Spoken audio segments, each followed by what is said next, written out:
Welcome to the Notes to My Legal Self, AI Insights, where law and AI collide. Get ready to level up your legal game with us. We've got career advice, cutting-edge developments, mind-blowing legal tech, and more. Know someone making waves in the legal AI world? Nominate them, or even nominate yourself. We love courageous souls. And don't forget, we want to hear from you too. Ask questions, drop comments. Let's build a community of legal superheroes. But here's the deal. We're all about to have a blast. AI may be serious, but we're here to make it fun. So buckle up, get ready to power up, and let's embark on this exciting journey together. Now, let's introduce your fearless host, Olga Mack. Get ready to dive into the awesomeness of Notes to My Legal Self, AI Insights. Let's go. Hello, everyone. I have a fantastic guest. She's a friend. I've known her for a while. She's doing some important work. And I'm really excited to have this conversation. Without further ado, Shawnna, welcome now to the live show. Thank you so much, Olga. I'm so excited to be here and to be with you and have this conversation. This is something that you and I just do over drinks, so it's nice to be able to share with others. And I've learned so much from you throughout the years, and I'm excited to just chat a little bit about where we are and where we're going. Likewise. Please introduce yourself, who you are, where you are, and what are you doing today? So today I am the president of GuardRail Technologies, and we are a company that is working to make sure that humans stay in control of artificial intelligence. Really, Shawnna, I love what you do. You had a fascinating career. You've been a woman in legal tech for a really long time before it was cool. You've been doing some exciting things. You had a scenic route to GuardRail where you are today. Tell us a little bit more about that scenic route. How did you get to be where you are today? Absolutely. No, it was definitely not planned. If you would have asked me 25 years ago if this is where I thought my career would take me, honestly, artificial intelligence wasn't even really a thing back then. So I started out my career, I was working at Shepherd's McGraw-Hill. And if those of you who remember shepherdizing way back then, and Nexus had bought us out. So I spent my first decade, 90 through almost 2000, at LexisNexis, just digging into the trenches of taking attorneys from going from books to CDs, if you remember those way back then, to online systems, and now to where we are today. So it was a pretty fascinating career. I then got a call from a recruiter in 99 who said, "Oh, we're looking for somebody with your background who has both the technology and the legal support combination to come work in a new field called e-data discovery." And I thought, that sounds pretty fascinating. They said, "By the way, we're going to teach you how to hack into computers." And I thought, that is definitely something that I would love to learn, because I'd already been playing around a little bit. But it was just a really fun career for about a decade. I founded Women in E-Discovery during that time, because I would go to ILTA and Legal Tech and be one of the very few women there. We now have a lot of women. I knew that was a success when I was walking by someone a few years into Women in E-Discovery, and a gentleman had said, "Oh, there's so many women here." And I thought, finally, that's good. There was only a few of us before. That's the best part. Yeah. And I had a really massive case. It was actually, I think, still the largest MDL here in the United States back in 2008. And one of the questions that kept on coming up in the case, and actually other cases I had worked on too, was, did you collect all the data? It's almost a laughable question, because it's literally everywhere. And in that case, we were even collecting from servers on dirt floors in the middle of China. So it was massive amounts of data from all over the world. And there was just no way to say, did we collect everything? And there was no way to say a yes to that. And I started to look for a technology that would hopefully suffice a little better data collection at that point. And unfortunately, I didn't find much. In 2011, I was sitting with my daughter over dinner, and we were watching Watson on Jeopardy, which Watson is IBM's AI program that they've had out for many years. And Watson won Jeopardy over the humans by far. It was really impressive, coming out with the questions that would be asked, and then the answers. It was so methodical and very right on, which was pretty impressive, that they had created algorithms that could actually answer the questions. And I thought, oh, you know what? Maybe that's my answer. I need AI to go be able to go out and collect all my data. So I put together about a 100-page business plan, took it to IBM. On my first day, I met an amazing SVP, and he backed both me and Brian Kuhn in starting our division called Watson Legal. And we had that for not quite a decade, almost a decade. And we had a blast teaching attorneys about how AI would work in their day to day and really building products from scratch and ideating through those. So it was a really fun decade. And we realized during that time that it wasn't only AI that could assist the answer to that question. It really needed to be a full-on solution, including dashboards and cloud and blockchain, because blockchain is amazing for transparency. So the full end-to-end solution really was a full tech stack, which was fun. And here I am today, jumping into the reins of generative AI, and I'm the president of GuardRail Technologies. This is near and dear to my heart because during my time at IBM, and I was at Dell as their chief technology leader of legal strategy and operations for a while. And what I really realized is that we need responsible AI. And corporations need support in that area because there's so many different issues that come with artificial intelligence. There's so many wonderful things, but then it also could cause a lot of societal issues and a lot of technology issues if there are not guardrails put around it. You said so many good things. How do I just pick one? Shawnna, thank you for making my life, well, not so easy and exciting. I love it, just the way I love it. I will talk about responsible AI because that is something I deeply care about. And that is the topic of this conversation. But e-data? E-data. Let's talk about that name. I think that would be a good name. What do you think? It was so weird in the industry because I remember my proposals back in 2000, it would say e-data discovery, e-data, and then discovery. And then it morphed, I would say, within a couple of years to just e-discovery. And I don't know if it's just, I don't know. Not that I'm not quite sure in the end who coined it. It might have been Judge Steinland who did herself calling it e-discovery, but I do love the I mean, term the data. sound of e-discovery is good. It just comes out naturally, perfectly, and sounds almost classy. It's all good. But Yeah. e-data is just so much more on point because data is an input in all the disruptive technologies. Something happens in the black box, which I think where responsible AI comes in, definitely, but maybe even at the input level. And then you do with that output, which is also a bunch of data, and hopefully responsible things after that. So data is actually more descriptive and less confusing. But yes, e-discovery is a beautiful name. Folks, love your introduction. You said a lot of beautiful things, so thank you for that. Sheila is working on projects to what AI can do and where it can take. There is definitely a lot of excitement to talk about responsible AI. Candy definitely wants to talk about it. And yes, e-data is something resonated with professionals for sure. Let's talk about responsible AI. Clearly, even in my little talk, are we talking about input, what happens in the black box, or are we talking about output? Are we talking all of the above? What does it all mean to you? And what is the future that you are working towards? Yeah. So with responsible AI, I see it in two different streams. We have on the one stream, the technology side. The cybersecurity is extremely important to be responsible with artificial intelligence. You have a very powerful system that can give right, wrong, and manipulative answers. And so the cybersecurity is extremely important as we look at responsible AI. So that's on the technology side.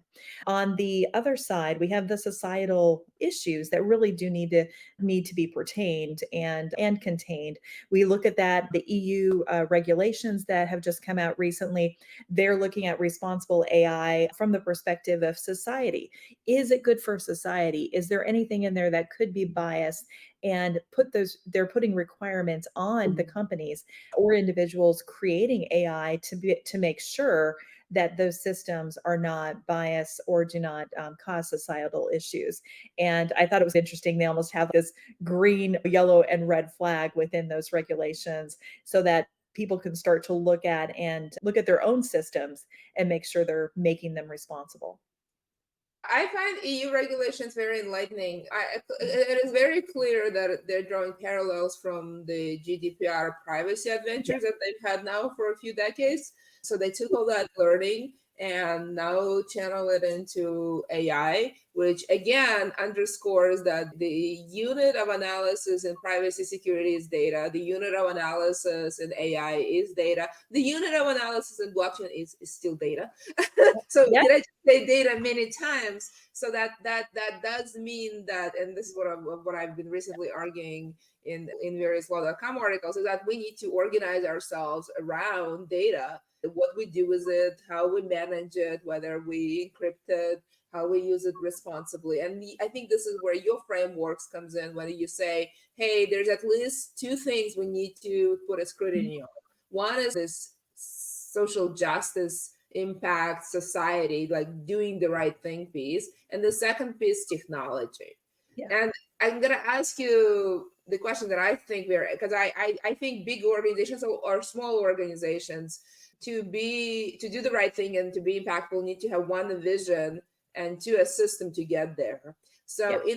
an organizational behavior really important, removing that sort of politics and friction and Yes. doing the right thing every day without thinking, that gets you from point A to point B, is important. So if you were to organize a big company or a small to Mhm. optimize for those two pieces, the societal impact, justice, and technology, how would you do it? So one of the things that I had both when I was at IBM and at Dell, we had an AI ethics committee.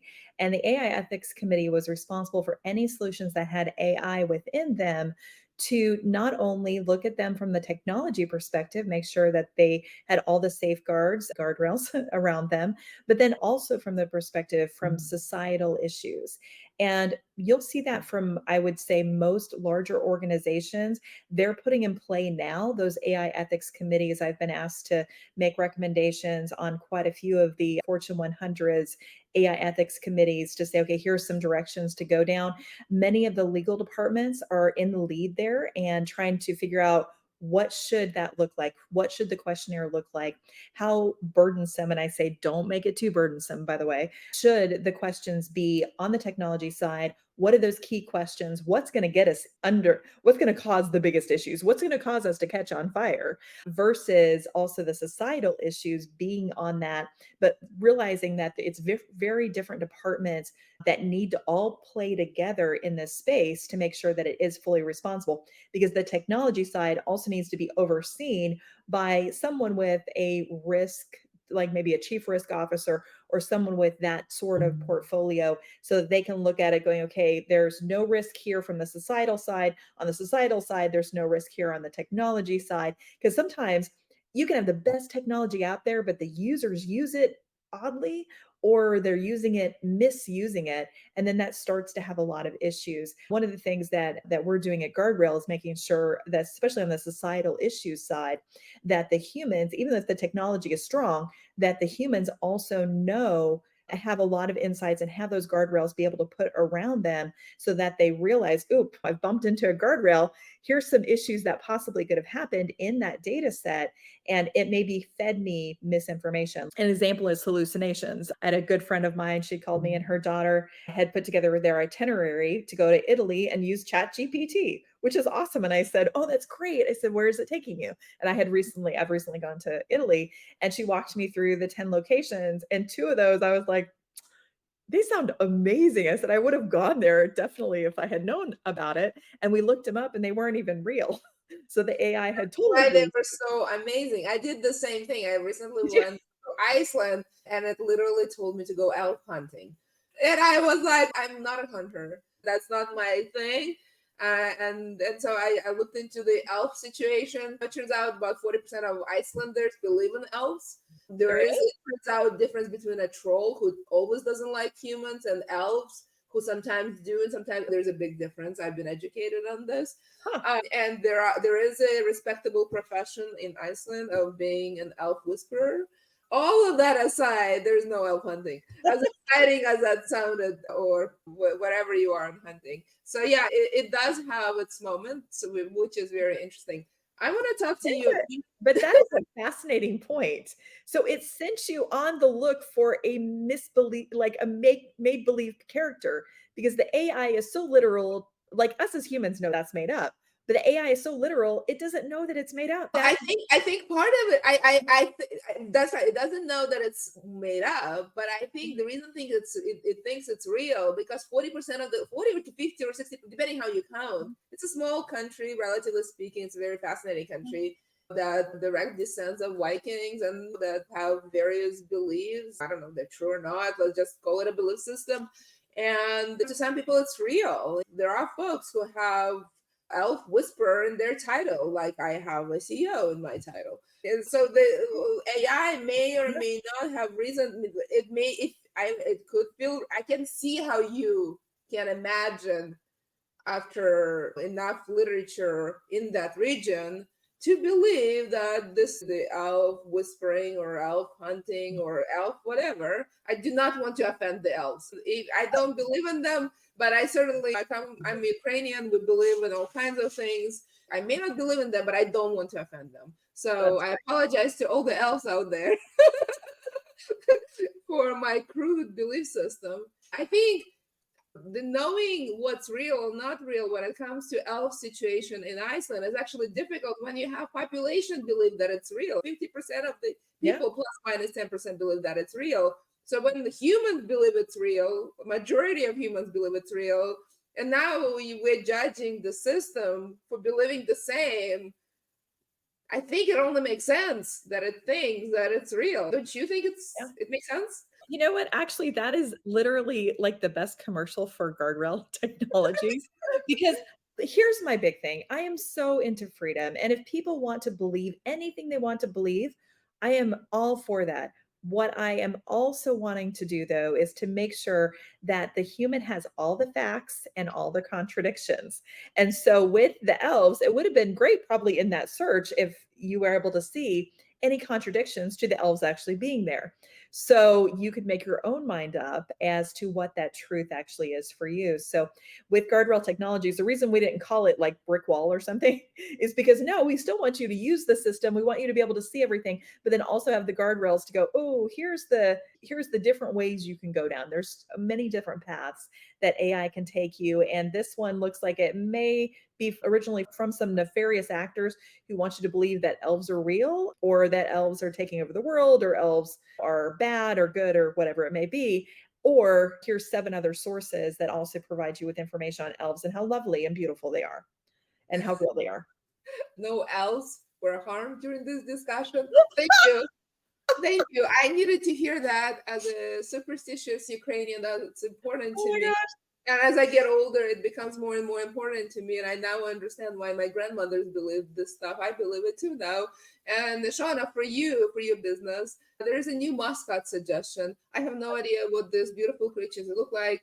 I'm sure they're amazing, good looking, and harmless. But if you need a mascot, now you have one. Yeah, at least you have a I suggestion. do.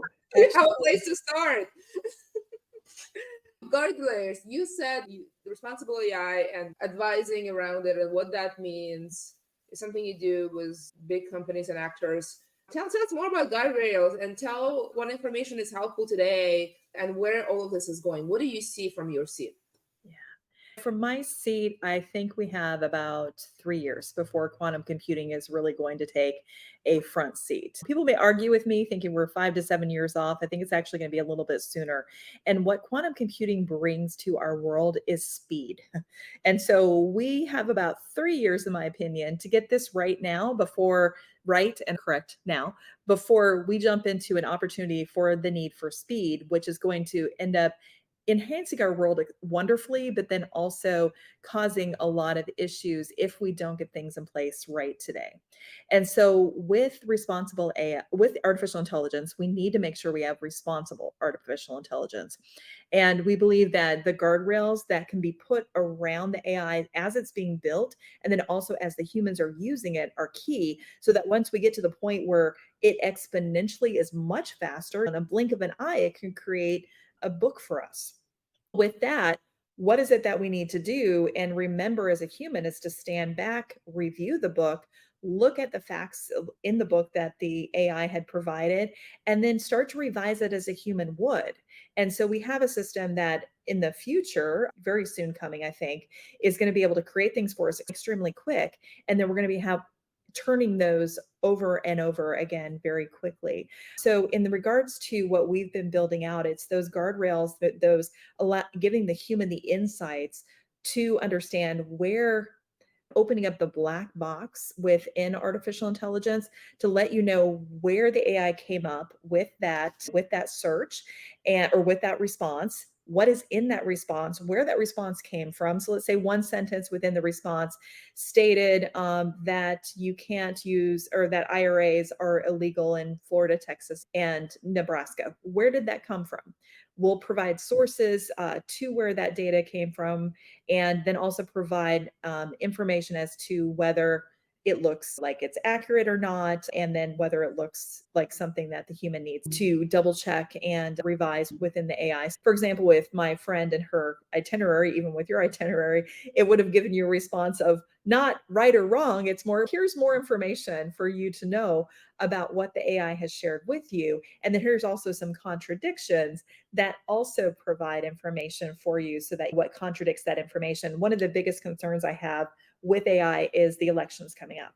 And I think there's a wonderful opportunity for nefarious actors to come in and really start to wreak havoc on especially the US elections.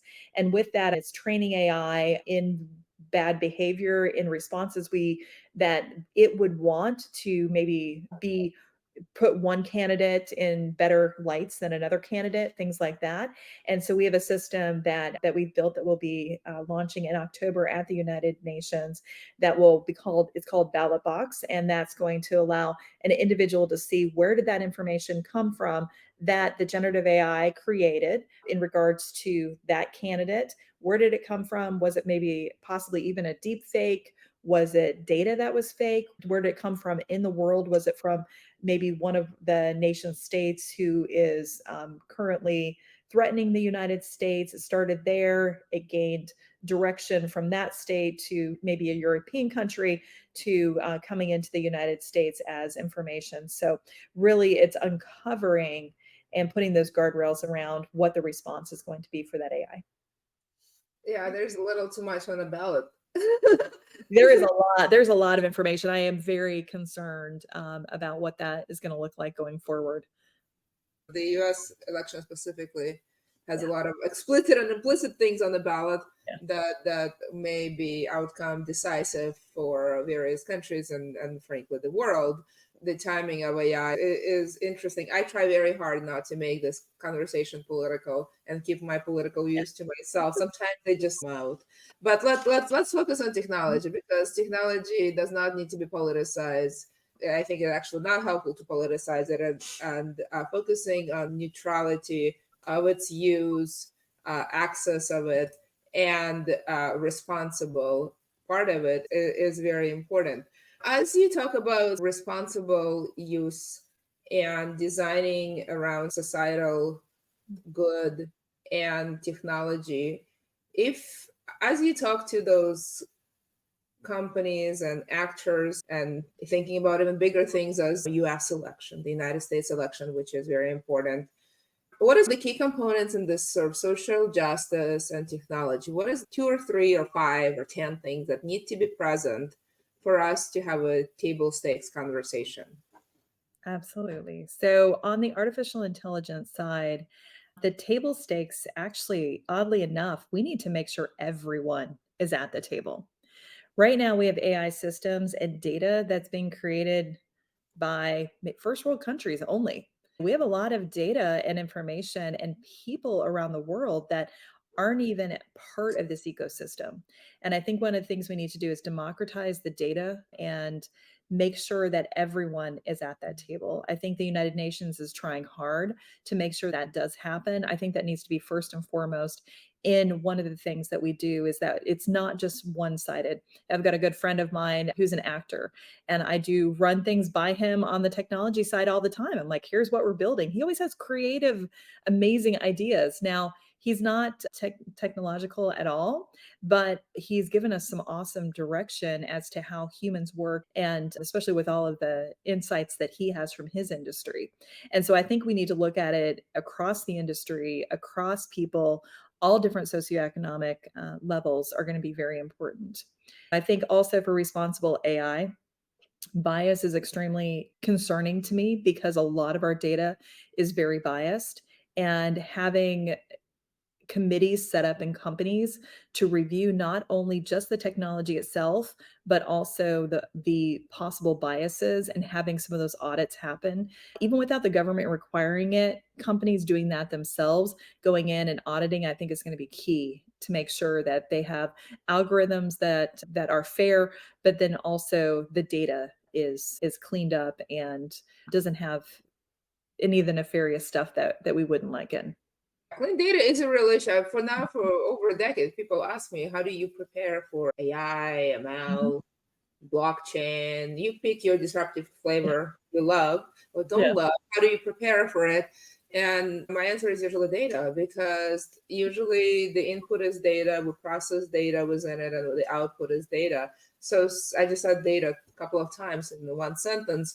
So that tells you where your focus should be, Yeah. where your organizational structure should be. Data is that unit around which we need to organize. We really need to get a hold of our data. It's really interesting. You make a comment about folks who may not be technologically savvy. I completely agree with that, because if we don't, that actually will politicize technology much more than it should be.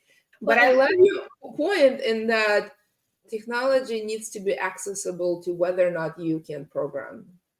It is very clear that it is a right to access to that technology that must be universal, and doing the right thing by everyone, including if you choose not to be technologically savvy, is very important. And it sounds like it's a very important part of what you describe guardrails to be.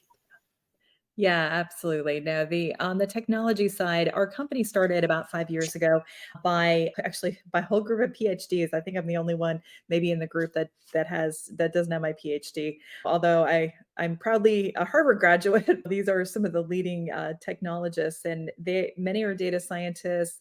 We have a gentleman on board who has his PhD in AI itself. So it's pretty fascinating to see their perspectives on making sure that the algorithms are responsible. Now they get down to the minute direction. We've created software that will allow the really any human being to be able to view the algorithms from a viewpoint of being able to assess them without actually having a technology background. And so that was one of the early on products that they developed 4 or 5 years ago. That's something that we're revising now to put a nice little dashboard on it, and we'll have that out this fall. But I think that's a really good point. Again, another important part to guardrails, in my perspective, is making sure that everyone can have access and understand what the code means, even without understanding code itself. Access is a big thing, and I think that the increasing access gap is really a challenge and leads to a lot of not needed, unproductive politics. The role of a lawyer. Yeah. It's really interesting. You mentioned the risk officer, you mentioned CIO. Mhm. Ethics in most organizations is very aligned to law. Law and ethics are two different things, but much closer related to law than sales. I know that much. Law and sales sometimes don't get along too well. It's not even getting along. It's just a different discipline. They do different things. Yeah. And I've been in an organization that has a risk officer, and the one really massive organization I've been at, it's a Fortune 100 company, had a risk department. But I believe in the world of organizations, that's an exception, because most organizations are not Fortune 100 companies by Yeah. definition. So I'm going to ask you about the role of the lawyer, both the general counsel or CLO and the folks who are in that office and carry out a mission every day. What is the role of a lawyer in that age of AI as we're going through disruptions, as we are probably changing our legal department, our companies, our organizations? What is the role of the lawyer? I actually think lawyers are going to be a lot busier. We need more lawyers and more of that mindset in the industry in general. There needs right now to be not just rules and not just regulations and hard law, but we need some soft law. And so guidance for the companies is going to be key. And it's extremely important that that guidance comes from a committee. And I would say the one of the best leaders of that committee would be the GC or one of the lead attorneys. For example, one of the big companies I worked in, it was a senior attorney from Europe who took on the lead as the AI ethics lead. And she put together that committee of people from all over the company. And I was part of that. So I think it's a great opportunity for us to really lead as an example as an industry and not be afraid of the technology but embrace it and see what we can do to put the guardrails around it and not over risk, but be smart risk. Okay. You're very actively building guardrail. Sounds like you've been building it for a while, and there's a lot of folks in the company. And I love companies where I am the underachiever. And it's a pretty high bar. But I've been in a company where everybody has 3.5 PhDs, and I am the JD out there. Yes. And that just means that I'm in the process of a lot of learning. I really enjoy that. Sounds like you are in that place. So congratulations, you're doing something right in your life. Smart people. That's all my dad said. Make sure everyone's smarter than you. That works well. It works really well. It Yeah. really does. I've been in a company like that a few times now, and those are the sort of the most amazing times in my life that I look back and really feel like my career and my life has changed. Um, what are you building? Are there products? Are there services? What is that? What is the Sure. sort of the vision for that? Where are you guys progressing? So they are SaaS solutions, and very soon they'll be available in the marketplaces at Microsoft, Amazon, and Google. Okay. And ServiceNow, which is really important. I don't know if I mentioned that, but I was one of the AI operations leads at ServiceNow for a year after leaving IBM, and I love ServiceNow, one of my favorite companies I've ever been at, and really good people. And they have a great platform that most technologies plug and play into. And so we're excited ours will be a plug and play opportunity for not only just corporations, but also a lot of government agencies to be able to put guardrails on their systems before they go into generative AI programs. Love it. And will that connect to their AWS instance, or will it connect to, I don't know, their Any of them. So let's say that because I have clients who have, especially the larger, especially financial services clients, they're using a mixture of AWS, Azure, and other internal systems, which is so we're customizing quite a few guardrail technologies programs with them to be able to make sure that they have those guardrails before using generative AI. so it doesn't connect at the app level. It connects at the AWS Azure. It's very soon will be an API.